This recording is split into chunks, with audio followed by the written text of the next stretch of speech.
Hello there everyone. I'm sorry I haven't posted in a while. I was sick recently and my voice was all out of whack, so I really had no choice but to postpone. Anyway, to make up for missing a week or so, I want to come back with something big. This is a personal theory of mine, and while most of the ideas are original, I was inspired by the channel Short Stormtrooper. I can't point to one specific video that kick-started this thought process, so I'll just point you to his channel. He posts great content, mostly covering news and theories regarding upcoming Star Wars movies. Basically, he does what I do, but better. He was the main reason I started this channel in the first place, so please, go check him out after this video is over. Link in the description. Alright, now that the pleasantries are out of the way, let's discuss theory. I should mention that there are spoilers for The Last Jedi ahead. 1999 was the year Star Wars was introduced to the concept of a chosen one. The Phantom Menace basically retconned the events of the original trilogy to make Darth Vader the hero of the saga. And while that does sound extreme, it's pretty much what happened. Through the prequels, we discovered that Anakin Skywalker was the prophesied chosen one, and that his betrayal of Palpatine was actually an act of fate, his entire life in the making. Lucas made it very clear that this was his intention going into the prequels, and like it or not, that's just the version of Star Wars the prequel generation inherited. But as we know, those now in charge of Star Wars were not the prequel generation, and there has been an unofficial resentment of the prequels from Disney. They've taken steps to erase this recently, but there was a time when the identity of the Chosen One was thrown into question. It started with the Twin Sons episode of Star Wars Rebels, wherein Ben Kenobi claimed that Luke was actually the Chosen One, not his father.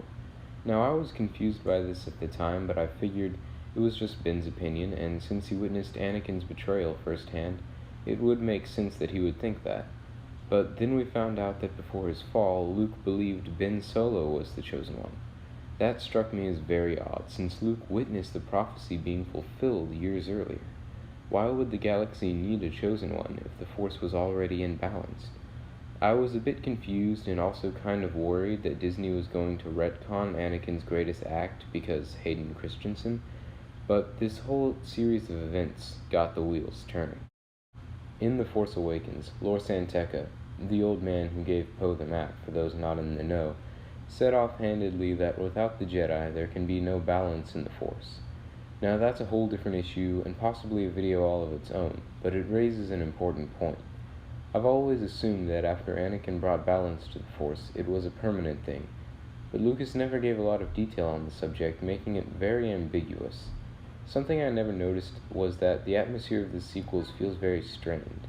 This isn't quite as much the case in The Last Jedi, but in The Force Awakens both sides seemed pretty small and not very well equipped to fight a war. This applies especially to Force users.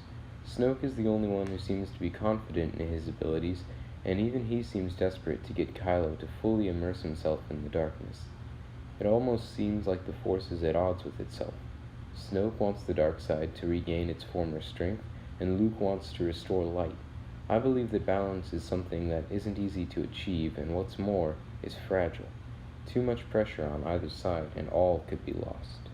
Now, what's especially interesting here is that Rey and Kylo Ren are being pushed as these insanely powerful beings, despite not having much experience. We understand that Kylo is the grandson of Darth Vader, but what's so special about Rey? She's just some scavenger. She doesn't come from any special lineage, and she wasn't raised on some special planet. She's basically the bottom of the barrel, but for some reason, the Force chose her to be this great warrior, one might even say a beacon of light. Frankly, why? The first 6 movies stressed the importance of balance in the Force. Now we have Lor San Tekka telling us that balance is not a fixed thing.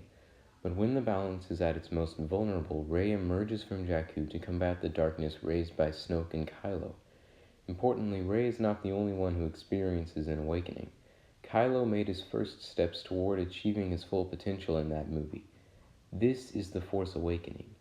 Darkness rose when Snoke seduced Kylo, and light met it when Rey emerged from obscurity. This is why the two of them seem so special. This is why they have such raw, untamed power.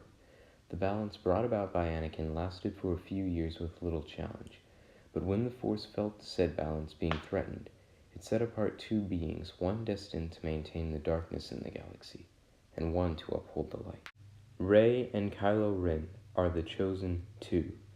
They don't exist to bring balance to the Force, but rather to maintain it.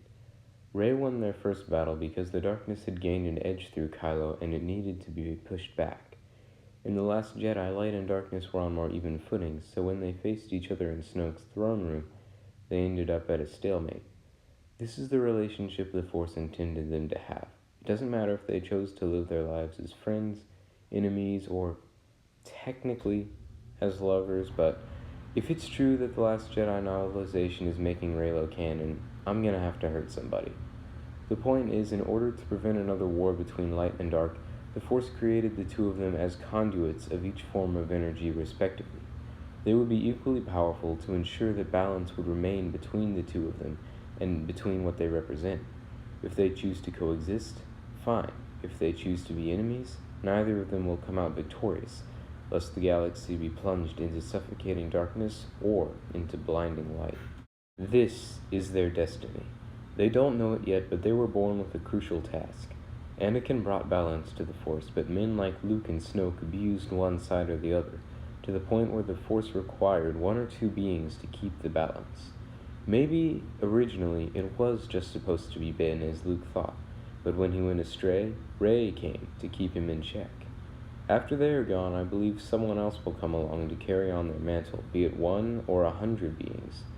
This is the concept I call the Dynasty of the Force, a line of chosen ones selected to carry on Anakin's work until either the Force is capable of maintaining balance itself, or until the end of time. I believe this theory not only answers a lot of questions that past movies have given us, it opens up a lot of interesting possibilities for the future. Maybe someday we could get the canon equivalent of the Star Wars Legacy novel, where we could follow the future of Rey's Jedi Order 100 years in the future, and whoever the current chosen one is. Maybe if things go wrong somewhere down the line, we can see another temporary unbalance, and maybe this time the users of the light could be the bad guys. Who knows the implications? But of course, that's just my theory. The Last Jedi threw pretty much every theorist for a loop, and while I can still make mine work, it's different. There are complications. I think the sequel trilogy is now heading in a direction that none of us expected, not even J.J. Abrams. So, if you enjoyed hearing this theory, if you agree with it, please leave a like. If you have your own theories on the future of Rey and Kylo or the trilogy as a whole, leave them down below, and hopefully I will get back to you next week. Until then, may the Force be with you, always.